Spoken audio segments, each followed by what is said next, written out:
Today is Governor's Day at the Illinois State Fair. A lot of Democrats getting together for a breakfast this morning off-site, and then midday they're going to have an event at the State Fair grounds on the director's lawn where they'll hear from constitutional officers such as Governor J.B. Pritzker, Lieutenant Governor Juliana Stratton, and others. And one person that's very much top of mind for voters, because while she was the top vote getter of all statewide office holders in the most recent election, Comptroller Susana Mendoza. She joins us now here with Springfield's Morning News on 92.7 WMAY. Springfield's News and Talk. Always a pleasure to talk to you, Comptroller. So thanks for taking time. What do we expect to hear today with Democrats rallying at the state fairgrounds? Good morning.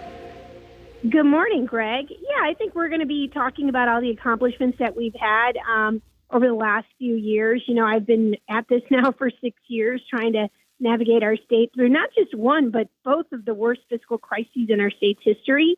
And we've got nothing but good news to report in terms of our financial turnaround and certainly Democrats' position in terms of reproductive rights and supporting freedoms here in this state. So I think there's a lot of good news. I know I can talk about what I've done in terms of navigating our state through these fiscal crises and getting Illinois in the best fiscal position it's been in decades. So and let's go ahead and do that just to give a little bit of the background here. You came in after a special election following the passing of Judy Bart Topinka, and the state's finances were, well, I don't know, one way to put it is, I guess, abysmal.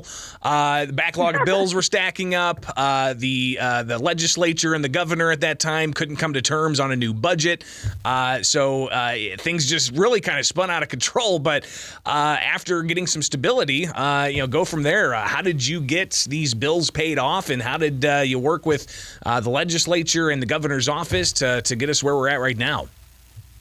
Well, thanks for that. Yeah, we the first thing I did was pass a huge transparency initiative that allowed me to be able to see where the state's liabilities were actually being incurred. Believe it or not, the first week I came on the job, I realized that the state controller, the person responsible for managing the finances and paying the state's bills, had really zero visibility on what liabilities were being charged to the state's account. And so it was through bipartisan support that I was able to override the governor's veto of my legislation back then, Governor Rauner, and Democrats and Republicans came together to give me the visibility that I needed to be able to tackle the state's debts and set a plan in motion.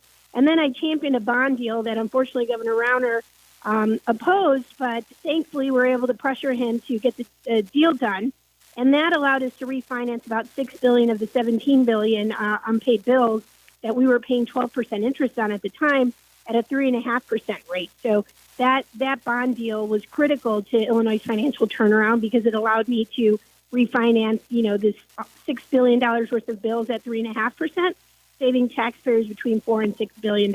And I put all of that money towards paying down the backlog, as well as leveraged every single opportunity to get a federal match of 50 cents per each one of those $6 billion. So we turned $6 billion into $9 billion of debt payment. And so I've continued the method of leveraging every single financial coupon, if you want to think about it, 50 cents on every dollar of state money towards Medicaid. And today we have zero Medicaid bills pending. We have never been in the situation as a state where we have zero bills of Medicaid. As soon as they come in, we pay them. And that, of course, does two things. It takes care of our most vulnerable people in this state, and it also is financially smart because we're essentially creating a coupon opportunity. And that's why I joke around that you can call me your coupon comptroller because I've learned how to really stretch the value of every hard-earned taxpayer dollar in this state. Comptroller Susana Mendoza with us here on Springfield's Morning News, 92.7 WMAY, Springfield's News and Talk.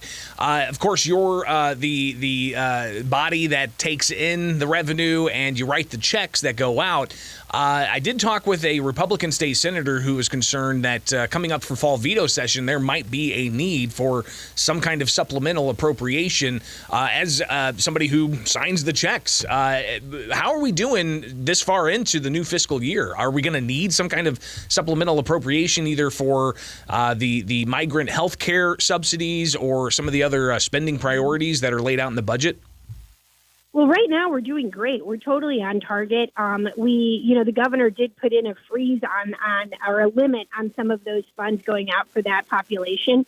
And I will tell you that, I anticipate, remember, supplemental appropriations are not always bad. If there's like a tornado or there's an emergency and that's something that goes beyond the budgeted amount, then we come back and do a supplemental appropriation. The other thing, too, is that this budget was actually under what the estimated revenues are, which is wonderful news for taxpayers because we've lived in a state that has typically passed unbalanced budgets. But for the last 4 years, we've had balanced budgets, and we've ended the year with additional revenues. Some of those revenues have gone to tax rebates. Some of those revenues have gone to putting money in the state's rainy day fund. Some of those revenues have gone towards paying down our pension. And those supplemental appropriations, as that representative was referring to, are what have given us the ability to put additional dollars into the state's rainy day fund and our pension stabilization fund because we've ended the fiscal year with more money than we had actually included in our budget. So supplemental appropriations are not always bad. In this case, they've been really good because they've allowed us to have the legal authority to put those additional leftover dollars into the state's rainy day fund and to the state's pension stabilization fund. And I would love to see that happen again, frankly. Comptroller Susana Mendoza, of course, Democrats are going to be rallying at the Illinois State Fair, and you laid out some of the messaging there. But I got to ask, as a former state representative and a leader in the Democratic Party, there's that cloud of former House Speaker Mike Madigan still very much hanging over the states with the ComEd 4 trial earlier this year. Ongoing right now is the former House Clerk Tim Mapes trial that's ongoing. Next year, former House Speaker Mike Madigan is going to be going to trial. What lessons have Democrats learned from what we've heard so far in that federal prosecution? Well, I certainly think that people just need to be honest, right? I mean, it's one of those situations that if you, I think the message here is that no one is above the law. No one. And when you decide to do things that are inappropriate or frankly illegal, you should be held accountable. And so we live in a system that actually, even though sometimes it feels like maybe accountability doesn't happen or it takes too long, that eventually it catches up to people. And so, my motto has always been be honest, don't get into public service to fleece the taxpayer, get in there to help the taxpayer. And, I think that right now you're seeing accountability at play, and hopefully people will learn from that. Unfortunately, not just in Illinois, but in every state, you see these corruption trials, and no matter how many people get convicted, people still keep doing stupid and illegal things. You can't really fix stupid, I guess. But certainly I've never been that way, and I always look forward to trying to make people have a better taste in their mouth about politicians or a better view about politicians because there are some honest ones out there. But I can't tell you that I get upset when I see accountability happening, even if it's in my own party. I'm glad that accountability happens, and it needs to continue to happen. And Comptroller, finally here, what's your plan on securing that top spot as the largest vote getter in the state? An award that went to the former Secretary of State year after year. But how are you going to maintain that? Well, I'm going to continue to work just as hard as I have and with as much love and passion in my heart as I have since the minute I took office. And I'm really proud and thankful to voters of both parties who showed up on Election Day and gave me their vote, which to me means that they gave me their trust. And that is something that I honor and I respect. And I look forward to growing that number of people that maybe didn't give me a chance in the last election because I'm a Democrat.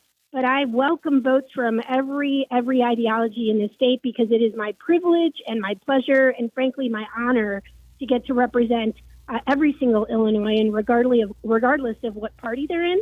And I hope that, with time, people who didn't give me a chance before might change their mind and say, hey, that Susana Mendoza is working hard for us. We can trust her. She's delivering on every promise she made to us. And when I say I'm going to do something, I actually do it. I think that's why people have voted for me, regardless of their party.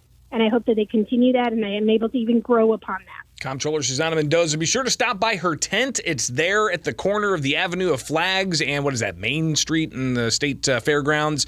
Yeah, it's right across from the grandstands, and it's actually, I'm going to tell you right now, it's the coolest and it's the funnest tent of all of them. So come on by and check mine out. let's play a little cornhole out there, and we've got water and little, little tote bags and stuff for people to enjoy the fair. But most importantly, just come out and say hello. And if you don't see me, you might see this hilarious cutout photo of me that my staff threw up there, which is a little embarrassing, but it's funny. Take a picture. Just don't deface it, all right? Yeah, there you go. Absolutely. And final last question is probably the most controversial question, Comptroller. What do you put on your corn dog? Oh, well, okay. I know my communications director is going to kill me for admitting this, but I do both ketchup and mustard. I love it. And I know he gets mad at me and says, you can never do that, especially because I'm from Chicago. But listen, nobody tells me what to put on my food. I eat it the way I enjoy it, and I do. And it looks prettier, too, with both colors on there. Maybe that's why I'm so bipartisan. I wholeheartedly agree. I don't discriminate on condiments myself. Maybe you can pass that message on to Governor J.B. Pritzker. Oh, by the way, I am going to throw a shout out here to my favorite corn dog. I feel bad for all the other vendors, but there's only one that I really enjoy, and that's the Bo's corn dog. I don't know what they put in that batter, but it is magical. It is magical. There's no question. It is. Yeah. It's best on the fairgrounds. Once you've had one of those, yeah. Once you've had one of those, you're spoiled forever from any other corn dog. Absolutely. All right, Comptroller, I've taken enough of your time. Thank you so much for taking it with us, and have fun at the fair today. All right. Thanks, Greg. You too. I'll see everybody at the tent. All right, bye. Absolutely. It's Springfield's Morning News on 92.7 WMAY, Springfield's News and